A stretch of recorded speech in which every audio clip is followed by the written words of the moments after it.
Hey guys, what is up? It is Bibby7 here again, and welcome to another RuneScape 3 vlog here today. In this video, I'm going to be talking about RuneScape in 2023. The updates that they've revealed are going to be coming out, as well as, of course, they did reveal the name of the new skill, which I'm sure you've all seen by now. Didn't really feel like it was worth making a quick video right after they name dropped it, because that was all they did. They just dropped the name. They didn't say literally anything about anything, so we don't know how it's going to work or anything like that, which kind of tells me that it's probably not coming in the first half of the year. At least I would assume maybe in the fall, but yeah, we'll have to wait and see when we get more details. I'm really looking forward to the build up to the new skill, though. If it's anything like archaeology was, I hope they have similar videos where they do little, dive into little bits of it in different places. I really liked watching those videos back when archaeology was coming out. It really helped to build the hype. But yeah, I'll talk about that a little later, because that was the last thing that was revealed.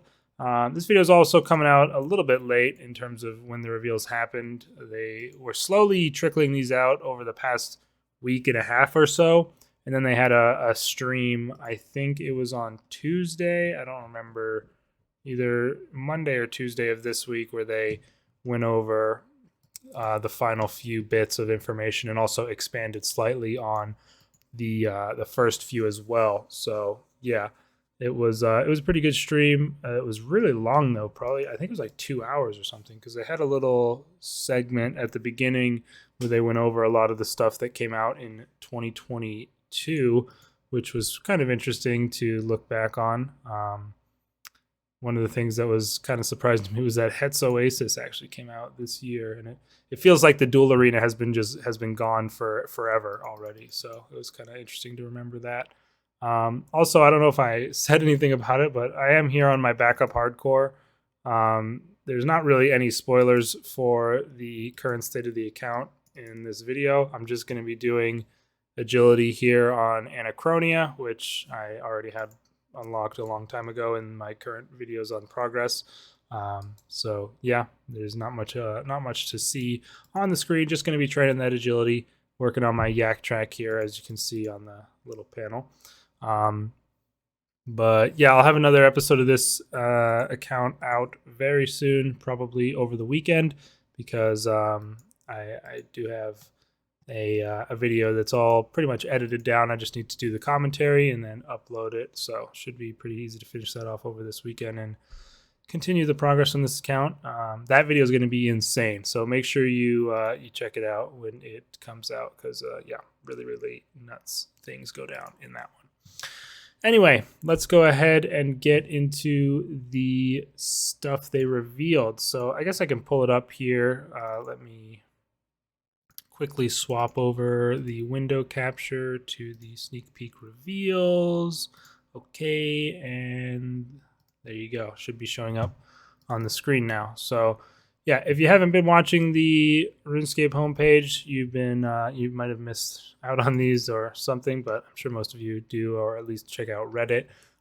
This post went up quite a few days ago, probably like over a week ago. They threw this up, and they had this timeline here that was all blank and had like locks on it, and then they had puzzles that were going to come out. The first one was literally just Gothixian runes that formed the words, "There are only two things certain in life," or something like that, and that was just obviously going to represent the death cost rework with the GE tax, death and taxes. But yeah, it was a cool idea that they did this little reveal type situation, but the puzzles weren't that interesting in my opinion. I didn't really, I don't know, there wasn't much to them in the end, and they just ended up revealing the things, which is, I mean, it's fine. I just seemed strange that they went the puzzle route and then, kind of didn't go all in on it. But anyway, the first thing is, of course, this we already knew about from quite a while ago. I don't even remember when they first confirmed this, but I remember the main thing that brought this to light, that told us it was coming, was the RS guy's little interview series that he did at Jagex, and this is where they revealed this was coming. And the main thing that I think is quite huge for this. I mean, obviously the death cost rework is a pretty big change, but you know, that's mostly going to be, I don't know, that's not as big of a change in my opinion as the Grand Exchange max cash limit being removed, because I think that's going to make huge impact on the economy, especially for high valued items. And it's hard to say whether they will increase or decrease in price, because obviously them being more accessible via just being able to buy them straight up rather than having to go to, you know, World 2 or wherever to get them is going to make it so that, you know, they're easier to get. So maybe that would drive the price down because they're easier for people to sell, you know, that people don't have to waste their time spamming in World 2 to try and sell it. But at the same time, that's also going to increase the demand for them because people are going to have easier access to try and get them. So it'll be interesting to see, again, how the prices are affected by this, especially for niche items like Third Age and Blood Dyes. So I'll be keeping an eye on that for sure.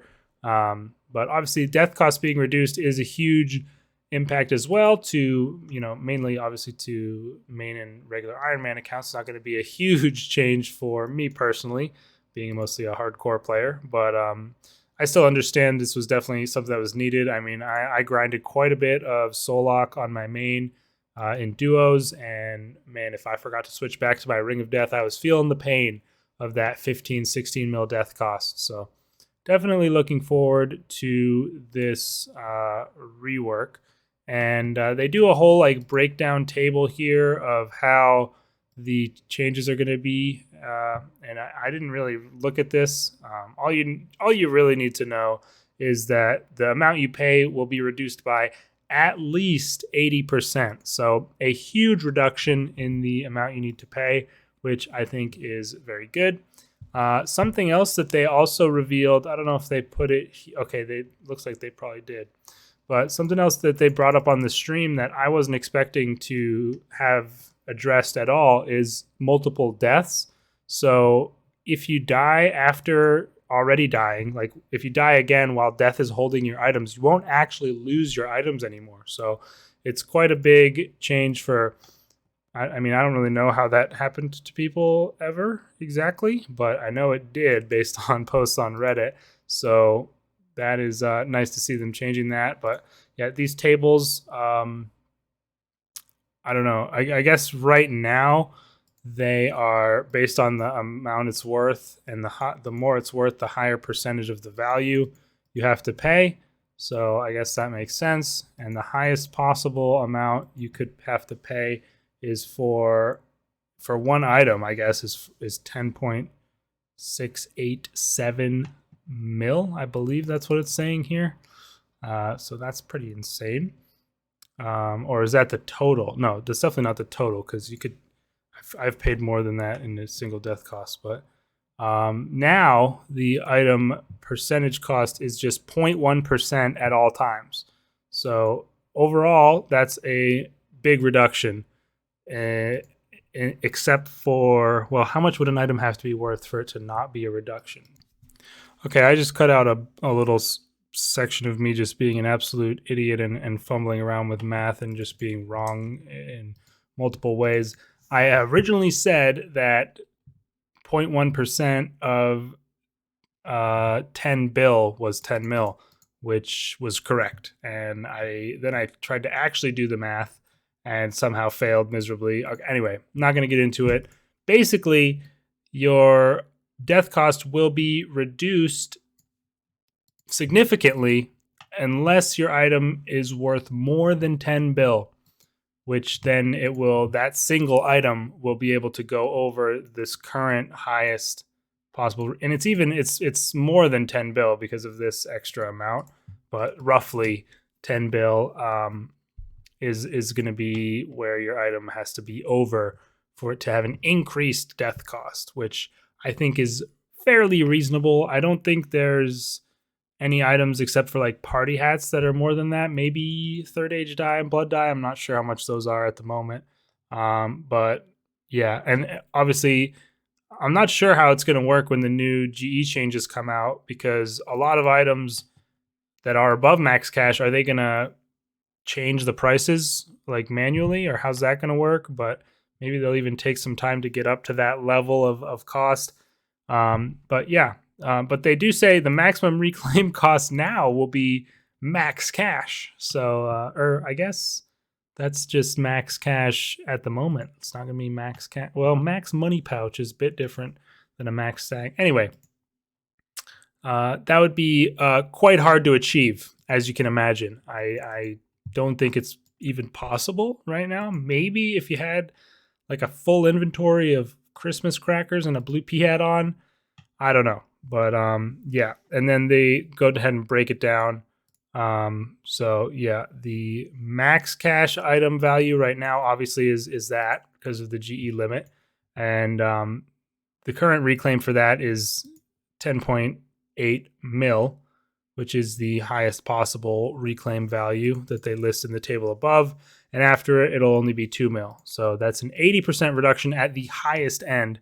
And then at the lowest end of an item that's worth 1 mil that they list here is a 97% reduction, basically, which is crazy. I mean, it's only 30K to 1K, but the percentage is really, really nuts there. So yeah, I think it's good. And what they let us in on actually was that death costs accounted for 62% of gold removed from the game, which is crazy. The rest of that, I don't even know where it would go. Repairing gear, traveling merchant, shops. I don't even know beyond that. But yeah, it's pretty crazy. And this is what I was talking about before, where they are going to make it so that you don't lose your items if you die a second time. There's this overflow inventory, and apparently, if you do have to end up using that overflow inventory, it will cost quite a lot more as far as the reclaim value. It won't be the new, the new system. There will be an additional cost on top of that, which I think is reasonable considering what is even happening to people who die a second time. I don't know. Usually I think it was like a bug or something that ended up killing them. Like they died again in death's office or something like that. And in that case, I don't think you would even use the overflow inventory because I think the overflow will be holding the items from your second death.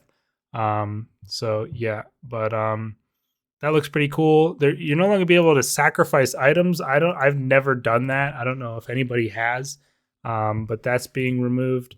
And yeah, they have a new UI here, which is pretty cool. And this is the what it's like this button right here, items kept on death. That's going to be showing. So that's pretty cool. I think shows you everything that you're risking and what the reclaim cost will be. So as you can see, with this person has full malevolent and Drygores, and just like a basic melee setup, only costs 65K to reclaim.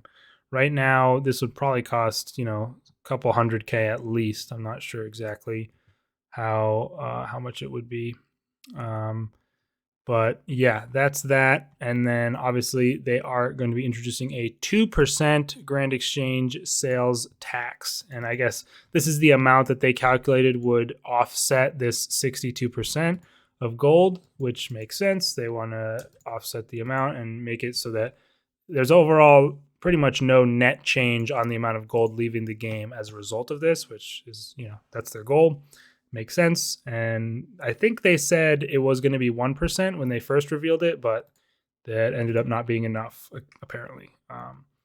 But something that they don't actually mention in this article that I can see is they're also going to be changing the Ring of Death. And it sounds absolutely insane what they're changing its effect to be, since I guess it'll no longer have that save you from reclaiming your items effect. Instead, it essentially sounds like it's going to act like a second or like a bonus sign of life that will resurrect you with full HP when you die, and then put a bleed damage on you for apparently they said 3 minutes, and that will slowly increase as the time goes by. So you'll have to be dealing with this increasing bleed damage and staying alive at the boss. But I mean, it's a second Sign of Life. It sounds absolutely overpowered as heck for like hardcores, especially. I am interested to see if it would even work on hardcores, because right now Ring of Death does nothing for you on a hardcore. You still lose all of your items except what you would keep normally, and it doesn't save you an extra life or anything like that. It just sounds crazy. So I don't know if that's actually going to be what comes out. They don't even list it here in the post, but it is coming out next month. It's the first update of the year, and it's going to be in January. So I am very, very interested to see more info on that. And also, how much does that bleed damage end up doing? I mean, and also, what's the cooldown? Like, if you survive for those 3 minutes and then die again, will it revive you again? I don't know. Well, it just seems like such a crazy, and I wasn't even expecting to change the Ring of Death, but they are, and it sounds insane. So I'm really looking forward to seeing how that ends up coming out, if it's going to come out in the state they said it would on the stream, or they're going to make some changes to it. We'll have to wait and see what they end up doing. It sounds absolutely bananas. So really looking forward to that update next month. So I'll definitely making videos on that. And the next, did they not talk about the combat event? On to the next. I thought they were going to talk about the Raptors, whatever. I think they called it Raptors Reckoning, Raptors Rage. I don't even know.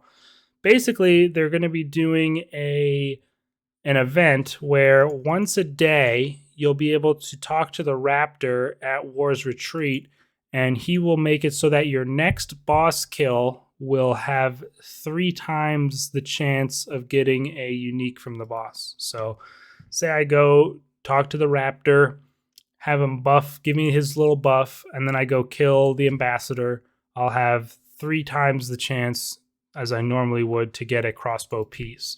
Doesn't work for pets, just for the big rare drop that you want from the boss. So, Dragon Rider Lance at Vindicta, etc. Doesn't work at Telos or Archglacior, since they have Crazy Enrage.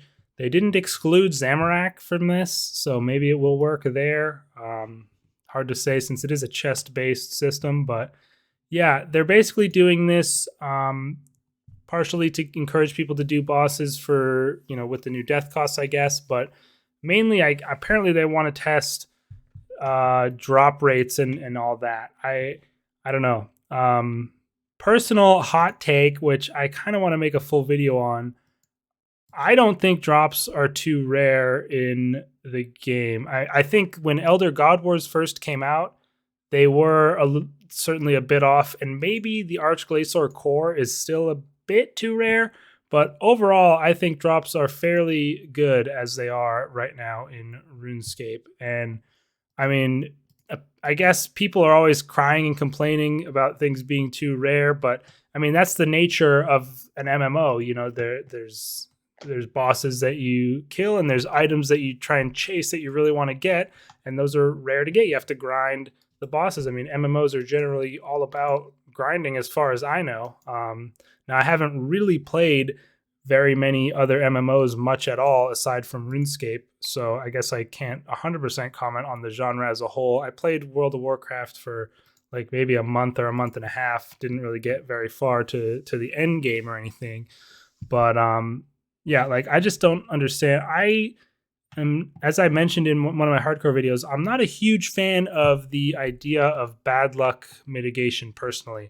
Now, like for pets, I'm not a fan of pet thresholds existing in the game. And I know this is probably an unpopular opinion, but what can you do? That's just how I feel. Like I've said it before in other videos, but when I get a boss pet drop that has a threshold, which is I think every single boss pet except for the Araxor base pet and Lil Tuzzy, right? Those are the two.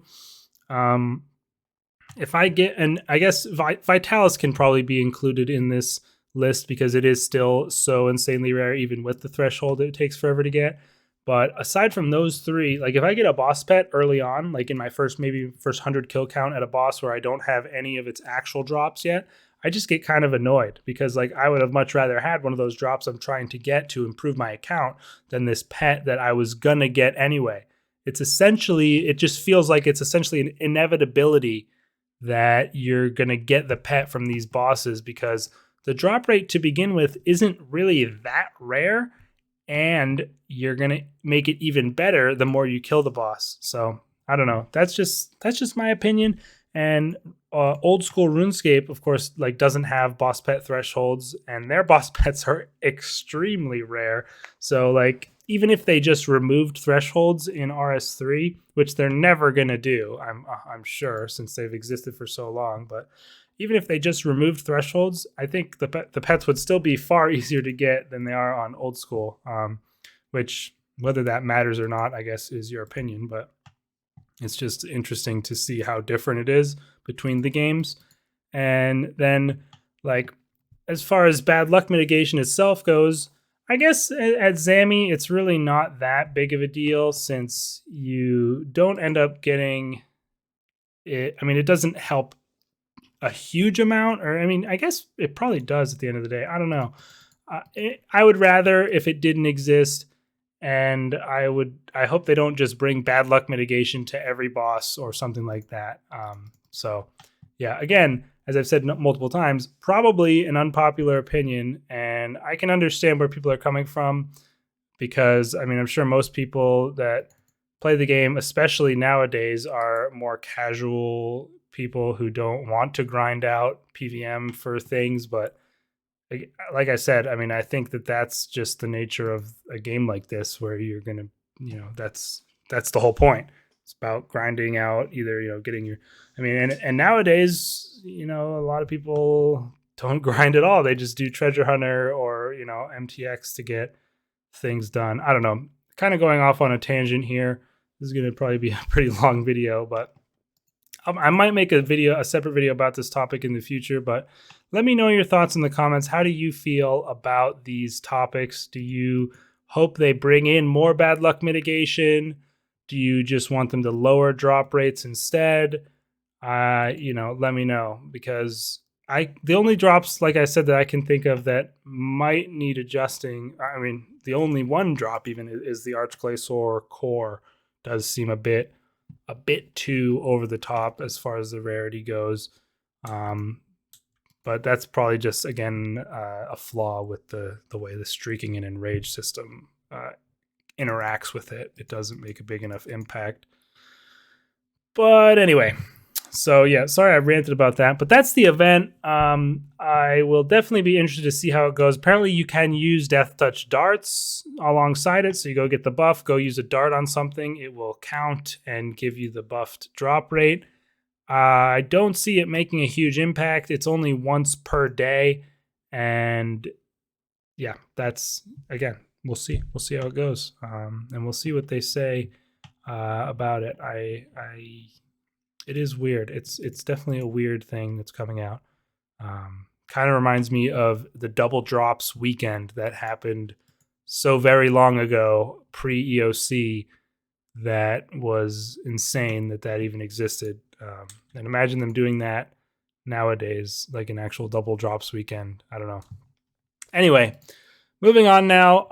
The next thing that they have here is all new storylines. So obviously we just wrapped up the Legacy of Zamorak storyline with the Succession quest.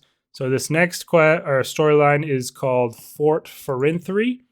And basically it's going to be based around trying to get a foothold in the wilderness as, I guess it's going to be King Rold is the one who wants to have someone claim some land or something. This post doesn't really say much. It's but that's kind of the next idea. And with that is going to be this new construction training method, which sounds pretty cool. And they said it's not Basecamp V2, but it really sounds like Anachronia Basecamp V2. Just maybe a little bit more active and with more things to do there as a result.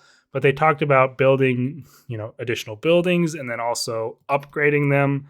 I mean, that's literally what the base camp is. I don't know. But it sounds pretty cool. You're going to be basically building up your own fort and that's going to be tied to this new storyline.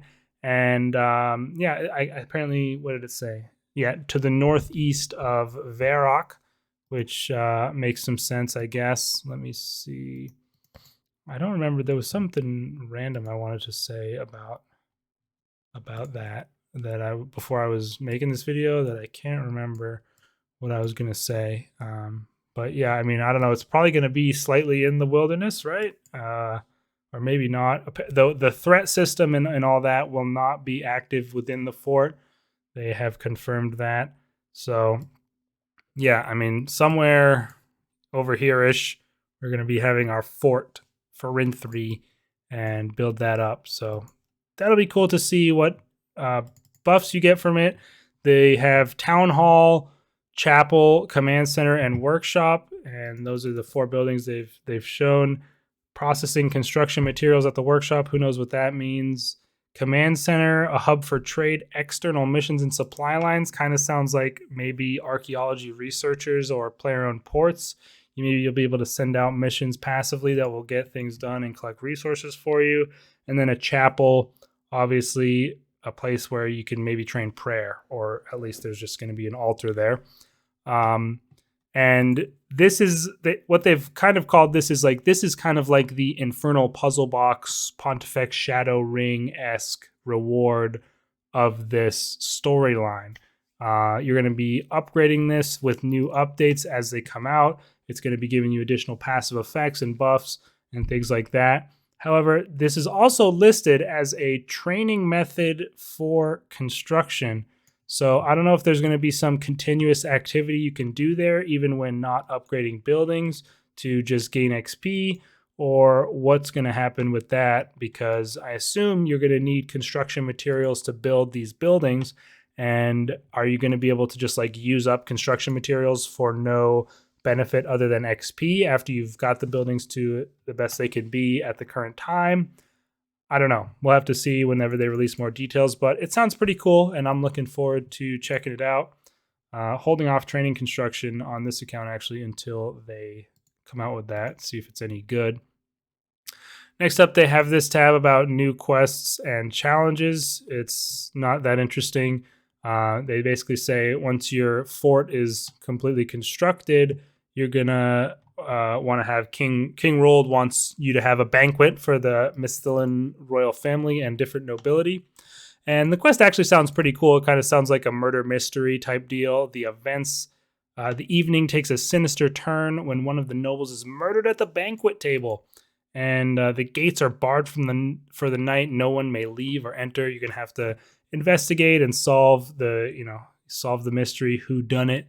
Sounds like it'll be pretty cool. I'm looking forward to playing through that one whenever it comes out on day of release, and just turning off all chat and everything and trying to solve it for myself. I'm a big fan of that.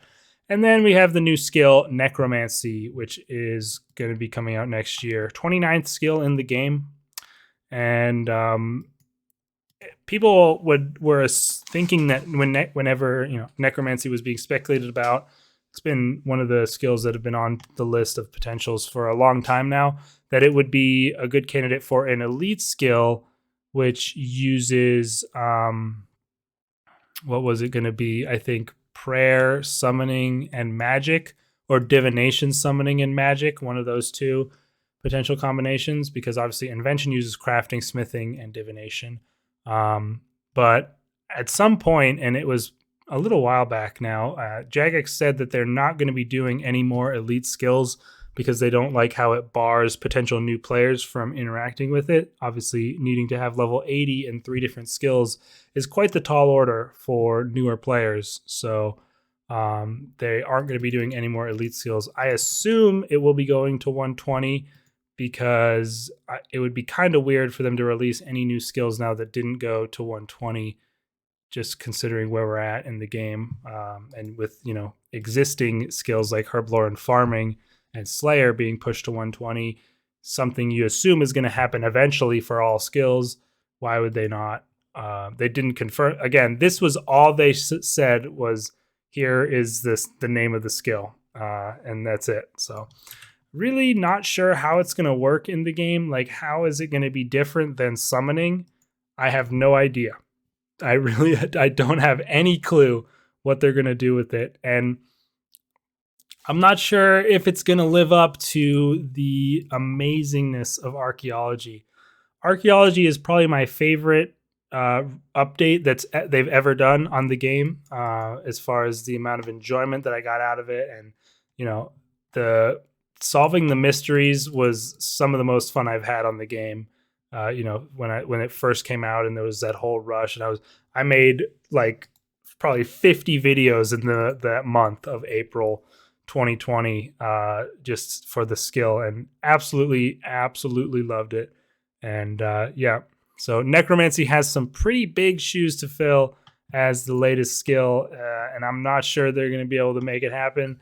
And that's not even like a slight to Jagex, not saying that they couldn't do it, but it's more of a appreciation of how good archaeology really was, that I feel like they're going to have a hard time matching it with any new skill that comes out. But I'll, of course, make videos whenever there's additional details. Like I said, probably not coming out for quite a while. Second half of the year at earliest would be my assumption. But again, we don't know any more details than that. So we'll have to wait and see. That's pretty much it for the video, though, you guys. Let me see. Anything else on the homepage that I missed? The stupid event is out now with the Aurora die for the whatever, the Christmas cracker paper and all that garbage. So yeah, really hate it. Really stupid. Hope that they at least put it in treasure trails after the event, but they said that there's no plans for that. So just absolutely shameless and pathetic from Jagex, in my opinion. Oh yeah, there was this. I completely forgot about this. This was a weird thing that's coming out January 4th, I guess. Excuse me, had to cough there. Haven't talked this much in a row in a long time, but it's called Frank's Free Chest, and basically it's a loot chest for, what's this guy's name? Redbeard Frank, I think. And he looks like he's getting a graphical update with this edition, so that's always good. One of the older NPCs in the game for sure, involved in the quest Pirate's Treasure, classic one right there. And basically he's going to have a chest added next to him there in Port Sarim, and you'll be able to get one key every day. You'll be able to get pirate keys for this chest. You'll get one every time you log in. Once a day when you log in, you'll get one. And then after you play for an hour, you'll be able to get another one. And I guess you can get as many as you want in a day per hour of play, but you can only get 12 in a week. And I'm not sure. This is a little bit unclear. Like, are you able to get one every day you log in plus one per 12 hours? Plus 12 additional ones on top of that if you play for 12 hours, or can you only get 12 total? So like 7 for logging in plus 5 for playing, or is it 19 total, 7 for logging in, 12 for playing? Who knows? That's not 100% clear. But yeah, kind of weird, kind of random. The chest will have uncharted island maps, including potential for Tavia's Rod map, which is good to have another way to get that, I guess. 100 million GP randomly, dragon tools, and more. So who knows what else is going to be in there? I don't know. That's pretty random. Iron Man players can get everything except the dragon tools and the GP. So strange that they list this, and then so basically the only thing that Iron Man can get on this list are the Uncharted Island maps. So strange for sure. But obviously there, as they say, and more, there will be different stuff. I wonder what else. Wonder what Iron Man can get on there. Very weird. It kind of came out of nowhere. But pirate keys can be stored in your currency pouch, and the stuff will be going straight there whenever you get it. And yeah, apparently this is a test for us to see how we can reward your time more flexibly. Who knows what the heck they're talking about there? I don't know. but it will only be there until the 31st of January, but you'll be able to use up the rest of your keys that you have by oh, there's a wilderness event. I'm gonna go do that whenever it starts. But yeah, you'll be able to use them up for the next entire month until the end of February. So let's see, 4th of January. Let's assume it starts on that day. 4th of January is, let's check the calendar, a Wednesday. So that's the first day of the quote unquote week as far as RuneScape is concerned. So let's say you can get, well, if you can get 19, then what is that? 4th. So including the 4th, we have 6 more days and then 21 more days, right? 6, 21. Yeah. So that would be, what is that? 28 days? No. Yeah. No. Well, 20 days, 24th, and then 7 for the 31st, plus the 1 for the 4th, right? So I think it's either 27 or 28 days, whatever. That will be, if you can get 19 per week, that's 500. Oh, wait, no. That's a complete and utter miscalculation. An easier way to do this, which I should have just done instead, that is 1, 2, 3, 4 weeks worth. So you can either get 48 key, or no, not 48, sorry. Yeah, you can either get 48 keys if you only get 12 per week, or if you can get 19 per week, you can get 19 times 4, 76 keys. So yeah, I'm not sure again which one it is, but we'll have to wait and see. And very strange and random. We'll see it. Apparently it's like a test thing. Forgot about that until I just saw it there. Don't think there was anything important in the patch notes this week. So yeah. And of course, Yak Track has started. That was last week. And yeah, not much else to cover. So I will see you guys in the next video. Like I said, should be a hardcore backup progress coming out this weekend-ish. So yeah, I'll see you guys for that. Let me know your thoughts on all this stuff down in the comments, and peace out.